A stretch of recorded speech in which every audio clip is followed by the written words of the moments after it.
Welcome to the Anxiety Coaches Podcast, a relaxing and informative show where we explore anxiety, panic, and PTSD, sharing how you can overcome them for life.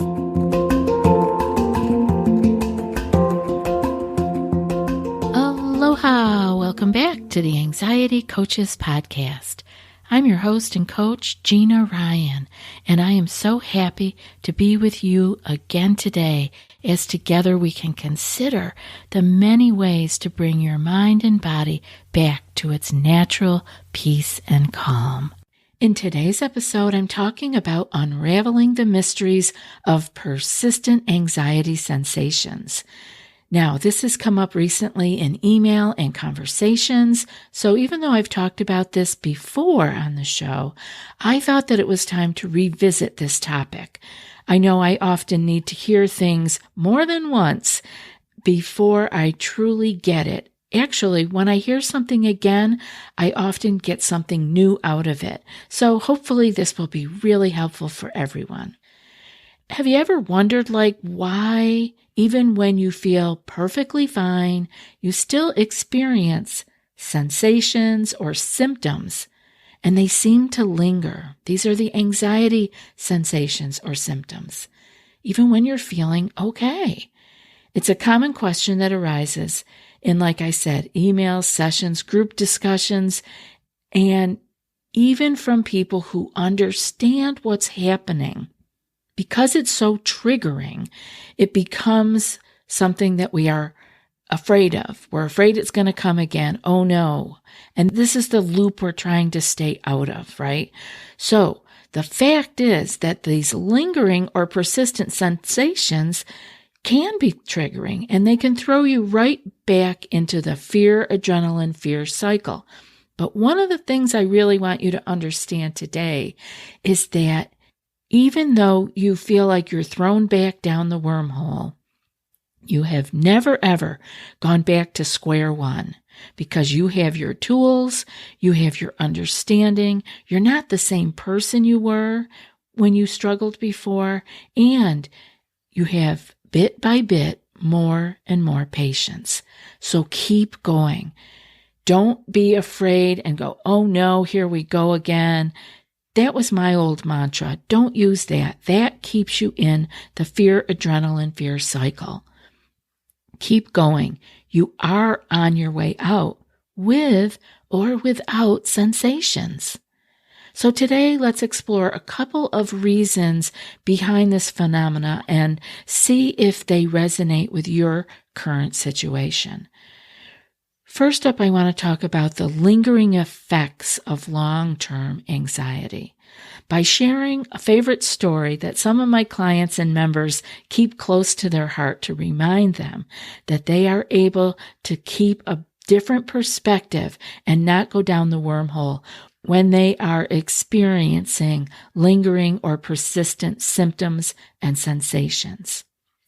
So imagine walking around for a year with a really sharp rock in your shoe. Eventually, you remove the rock, and instantly your foot feels better.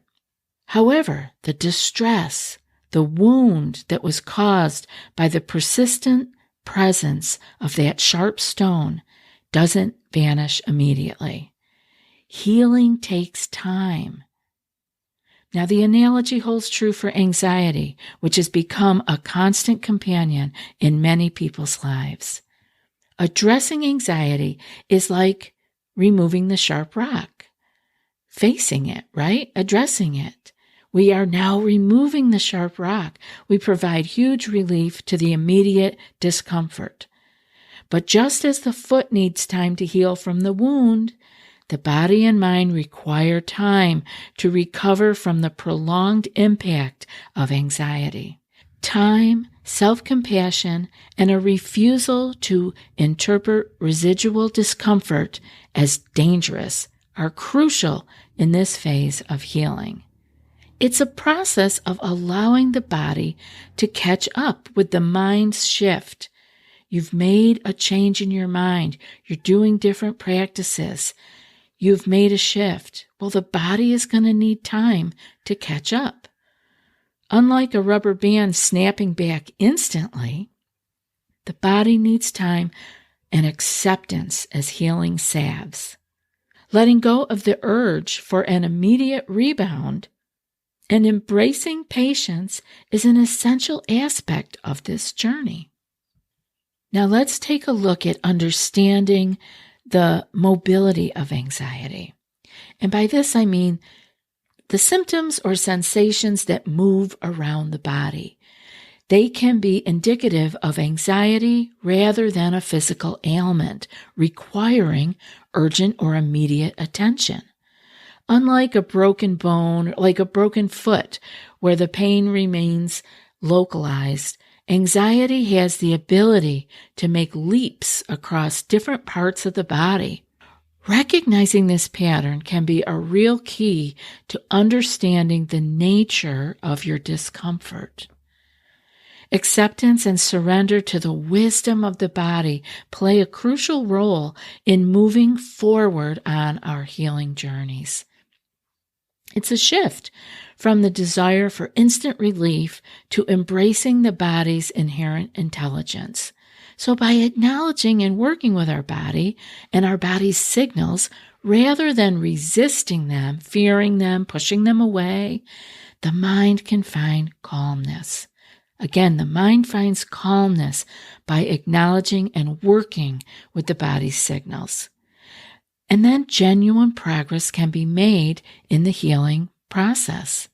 Let's all remember that the persistence of sensations in moments of well-being may be rooted in the aftermath of long-term anxiety or the dynamic nature of anxiety's responses.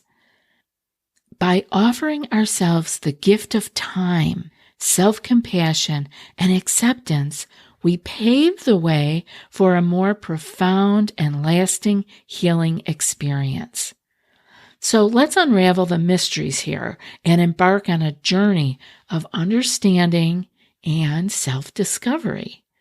Some of the things I want you to try are things like keeping in mind once you've taken the rock out or have been cleared medically from your pains and sensations and symptoms, let them be and acknowledge them, but without judgment. And then I want you to also give your body the time to heal and unwind from stress. No pressure. Also, I want you to give yourself permission to take as long as it takes.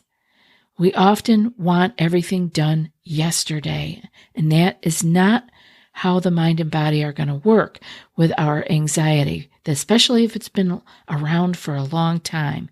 It's okay to heal the same way the body heals from other physical injuries. Remember also that your body may be looking for attention, as in self-care, not necessarily needing to have the 5-alarm bell ring. So once you've removed the metaphorical rock or you've received medical clearance, acknowledge the lingering sensations and do it gently with yourself without judgment. This is where it's hard for a lot of people who are driven and work very hard and know that if they do the right things and work hard, they get things done. This isn't always the case with our mind and body. We have to pay attention to the mind and body and be in its world and let it heal the way it needs to heal, not our plowing through. And just because we have strength and will, are we going to be able to make this change? We also need, along with our will and our strength, we're going to need self-compassion and no judgment. I want you to instead view these sensations as messengers. They could be messengers from your body communicating its current state. This non-judgmental awareness creates a foundation for understanding and acceptance. And you know that acceptance is a key piece in clearing our anxiety. I want you to also embrace patience and compassion, which can be hard for people, like I said, especially type A's that are used to getting their way and getting everything done. But healing is not a linear process. It's a journey with its own pace. Give your body the time it needs to heal and unwind the accumulated stress. Embrace patience as a companion on this journey, understanding that each individual's healing time is unique.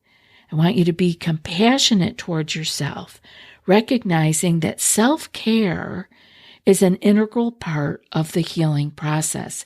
It isn't optional. It isn't fluffy. It is necessary. Just as cleaning an open wound is necessary, self-care and going slow is necessary.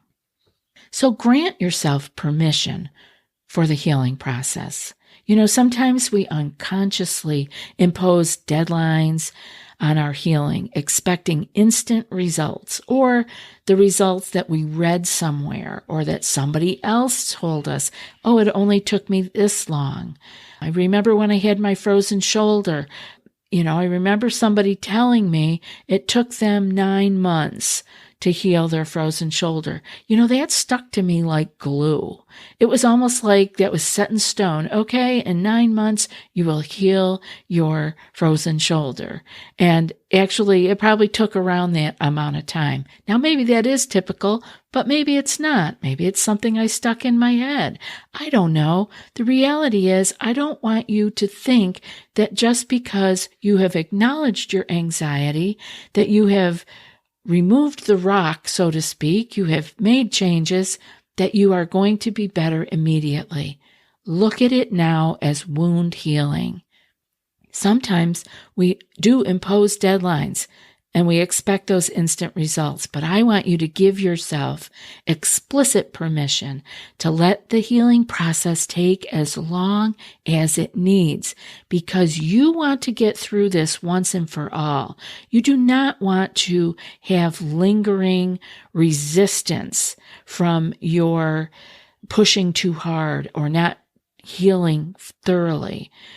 Now, of course, you're always going to have stress in your life and you're going to have to deal with all that, but you will deal with it much better if you are not having in the back of your head fear of, oh no, is this going to send me down the wormhole?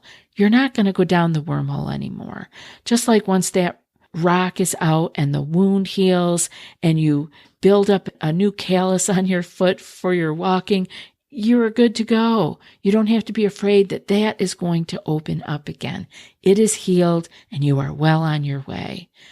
This permission that you're giving yourself is a powerful acknowledgement that your well-being is a priority and that rushing the healing may hinder its effectiveness.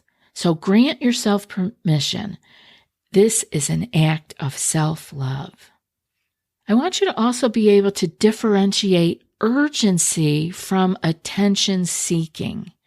Your body communicates through sensations, and not every discomfort is a 5-alarm emergency. Sometimes it's a call for attention and some self-care rather than an indication of impending danger. And this is where I want you to stay away from Dr. Google, because if you have some old sensations and symptoms that are popping up from the old days, and you immediately go to Dr. Google, you will definitely think that there is danger and that there is impending doom. So stay away from that. Check in with your body. See if your body is communicating with you. And learn to differentiate between urgent signals that require immediate attention and those that are gently asking for acknowledgement and care. By discerning these nuances, you can respond more appropriately to all of your body's needs. I'd like you to be able to cultivate mindfulness in your self-care. Engage in mindfulness practices to foster a deeper connection with your body. This could include meditation, deep breathing exercises, longer, slower exhalations, or gentle yoga. Or, on the other hand, it could mean moving your body and getting outside to expend some of that built-up stress hormone. Cultivating mindfulness allows you to observe the sensations without becoming entangled in them. You can see them, but you don't have to dance with them, fostering a sense of detachment. It also opens the door to understanding the root cause of persistent sensations and facilitates a more targeted approach to your self-care. You are more in tune with your body and can therefore give it what it needs versus immediately thinking, this is the end of the world, hit the 5-alarm bell, and you're off to the races again, with adding so much fuel to the fire that now you can't even distinguish between what that maybe old lingering symptom or sensation was and this new fuel you have added to the anxious fire so that all kinds of things are going on. I want you to explore holistic healing modalities. Many times people are stuck in only going to Dr. Google and their primary care physician and don't look at anything beyond that. But I'd like you to consider incorporating some holistic healing modalities into your routines. These may include massage therapy, acupuncture, or energy healing practices. Such approaches can complement conventional medical care and contribute to the overall well-being of your body and your mind. Exploring various modalities allows you to tailor your self-care routine to meet your unique needs. And I want to say here that no one knows your body the way that you do. I know you can have great doctors and healthcare practitioners in your world, but no one knows your body the way that you do. And integrating some of these healing suggestions into your approach can create a supportive environment for your body's natural healing mechanisms to thrive. Remember, healing is a multifaceted journey that involves both time and intentional self-care. So embrace it with an open heart and a commitment to nurturing your overall well-being. I know that you got this, and I look forward to hearing from you as you find your way further down the healing path. And now for today's quote. Learn to differentiate between urgency and the gentle call for attention. Both are valid, but one requires immediate action, the other a moment of self-care. And that's from Thich Nhat Hanh. I'll be back in a few more days with another podcast. Until then, be well and aloha. Thanks so much for joining us for today's episode of the Anxiety Coaches Podcast. Find more information at theanxietycoachespodcast.com.